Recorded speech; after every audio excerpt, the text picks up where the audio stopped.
하루 10분 디지털 경제 뉴스 디지털투데이 데일리픽입니다. LG전자가 스마트폰 시장에서 사실상 철수할 것이 유력해지면서 LG 5G 스마트폰 실질 구매가도 내려가고 있습니다. SK텔레콤은 지난 17일 LG윙의 공시지원금을 최대 50만 원으로 인상했습니다. 지난해 10월 LG전자가 LG윙의 출시 때 공시지원금을 최대 17만 원으로 책정한 것에 비하면 상당수 금액이 인상됐습니다. LG유플러스도 지난해 12월 LG윙의 공시지원금을 최대 60만 원까지 높였습니다. LG윙의 출고가가 109만 8,900원이기 때문에 SK텔레콤에서 실제 구매가는 59만 8,900원, LG유플러스의 실제 구매가는 49만 8,900원입니다.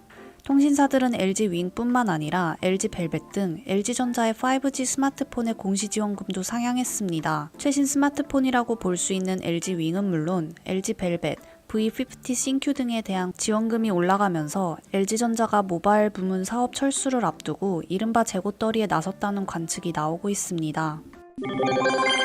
애플 스토어 2호점이 오는 26일 서울 여의도 IFC몰에서 문을 엽니다.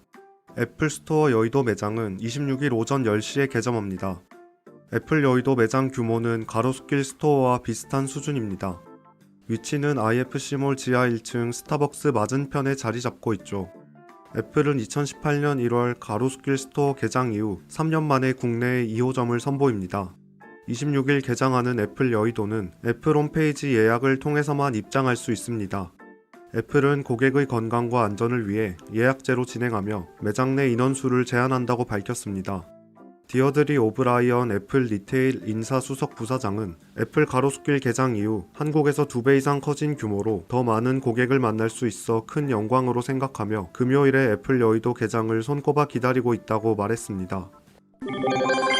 오디오 기반 소셜미디어 앱인 클럽하우스가 최근 안드로이드 앱 개발자를 채용, 클럽하우스 안드로이드 버전 개발을 시작한 것으로 확인됐습니다. 클럽하우스에 채용된 안드로이드 앱 개발자가 직접 트위터로 해당 사실을 공개하기도 했습니다. iOS 전용 앱으로 기획된 클럽하우스는 유명 벤처 캐피털인 앤드리스 호로위츠가 투자하면서 안드로이드 앱 출시를 권고한 것으로 알려졌습니다. 앤드리스 호로위츠는 클럽하우스에 약 1억 달러를 투자했습니다. 지난해 베타 서비스를 거쳐 올해 1월 공식 출시된 클럽하우스 앱은 출시 2달 만에 앱 다운로드 건수 800만 회를 넘기는 등 선풍적인 인기를 얻고 있습니다. 국내에서도 빠르게 붐이 일어 지난 21일에는 정세균 국무총리도 클럽하우스 대화방에 등장해 화제가 되기도 했습니다. LG전자가 자사 스마트 TV에 적용하고 있는 독자 소프트웨어 플랫폼 웹OS를 앞세워 TV 플랫폼 사업에 진출합니다. LG전자는 넷플릭스, 아마존, 유튜브, 리얼텍 등 다수의 글로벌 콘텐츠 및 기술 솔루션 업체와 파트너십을 구축하고 올해부터 전 세계 20여 개 TV 업체에 웹OS 플랫폼을 공급합니다. 미국 RCA, 중국 홍카, 호주 아이온즈 등을 포함한 글로벌 TV 업체가 웹OS를 탑재한 TV를 출시할 예정이죠. LG전자는 이를 통해 하드웨어 중심이던 TV 사업을 소프트웨어 분야로 확장하고 있습니다. LG전자는 웹OS TV 플랫폼을 사용하는 제조사가 늘어나면 플랫폼을 통한 수익 창출은 물론이고 웹OS 사용 고객과의 접점 또한 대폭 늘릴 수 있어 궁극적으로는 콘텐츠 서비스 사업의 고도화로 이어질 수 있을 것으로 기대하고 있습니다. LG전자는 웹OS TV 생태계의 빠른 확대를 위해 플랫폼 구매 업체들이 필요로 하는 콘텐츠 및 방송 서비스도 지속적으로 지원해 나갈 계획입니다.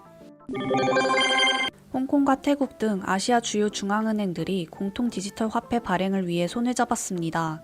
홍콩 특별행정구 발표 자료에 따르면 홍콩 통화당국과 태국은행, 아랍에미리트 중앙은행, 그리고 중국인민은행 디지털통화연구소가 분산 원장 기술을 바탕으로 한 중앙은행 발행 공동 디지털 화폐 개발 프로젝트에 상호 협력키로 했습니다. 공통 디지털 화폐 브리지 프로젝트로 불리는 이 프로젝트는 국경 간 결제와 송금을 위한 디지털 화폐 개발을 위한 공동 프로젝트로 알려졌습니다. 홍콩, 태국, 아랍에미리트, 중국 중앙은행은 지난 2019년부터 다국적 외환결제 및 거래 시스템 구축을 위한 상호 협력 관계를 유지해 왔으며 이번 디지털 화폐 브리지 프로젝트를 통해 아시아 공통 디지털 화폐 개발에 적극 나선다는 계획입니다. 한편 반중국 노선을 추진하고 있는 인도는 미국과 손을 잡았습니다. 외신에 따르면 인도 최대 국영은행인 SBI는 미국 JP모건은행과 국경 간 결제 네트워크 제휴 협약을 체결했습니다.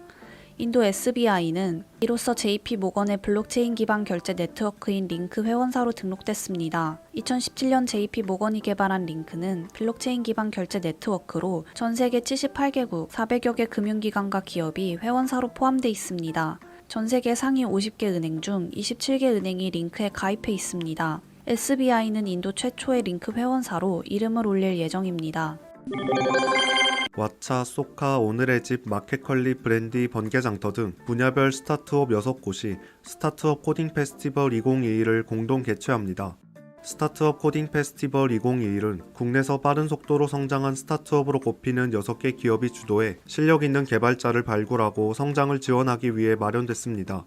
이번 대회는 클라우드 기업 아마존 웹 서비스가 후원하며 참가자들은 아마존이 제공하는 클라우드 리소스를 활용해 코딩 과제를 해결하게 됩니다. 이번 대회는 만 19세 이상 개발자라면 누구나 참가할 수 있습니다. 신청 기간은 오는 3월 17일까지입니다. 1차 대회는 3월 20일, 2차 대회는 3월 27일에 진행되고 결과는 4월 2일에 발표됩니다. 시상식은 바로 다음 날인 4월 3일에 진행되며 모든 과정은 온라인으로 진행될 예정입니다. 최종 1등으로 선정된 참가자에게는 상금 300만원, 2등 100만원, 3등 50만원이 주어지는데요. 상위권 참가자에게 맥북 프로 14명, 아이패드 프로, 애플워치, 에어팟 프로 등 애플 장비 100대를 추가 증정합니다.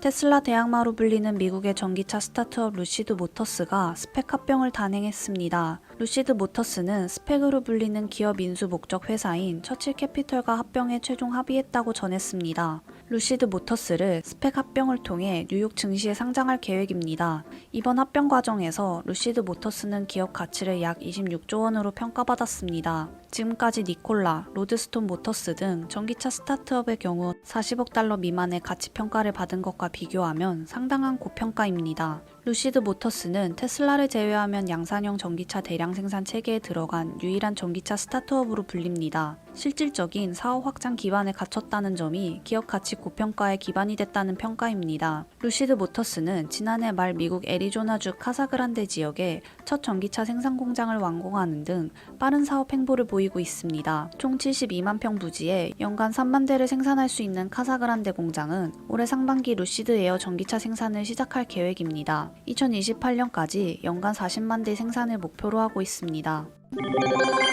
현대차 코나 전기차의 잇따른 화재 원인은 배터리셀 제조 불량으로 인한 내부 합선일 가능성이 높다는 국토교통부의 조사 결과가 나왔습니다. 국토부는 현대차에서 제작 판매한 코나 전기차 등 세계 차종 26,699대에서 제작 결함이 발견돼 자발적 리콜한다고 24일 밝혔습니다. 리콜 대상은 코나 EV 25,083대, 아이오닉 전기차 1,314대, 일렉시티 전기버스 302대 등 총 26,699대입니다. 국토부에 따르면 LG에너지솔루션 중국 난징 공장에서 초기 생산된 배터리 중 일부에서 셀 제조 불량으로 인한 내부 합선으로 화재가 발생할 가능성이 확인됐습니다. 다만 화재 재현 실험에서 이를 직접 확인하지는 못해 실험을 계속 진행 중이라고 덧붙였습니다.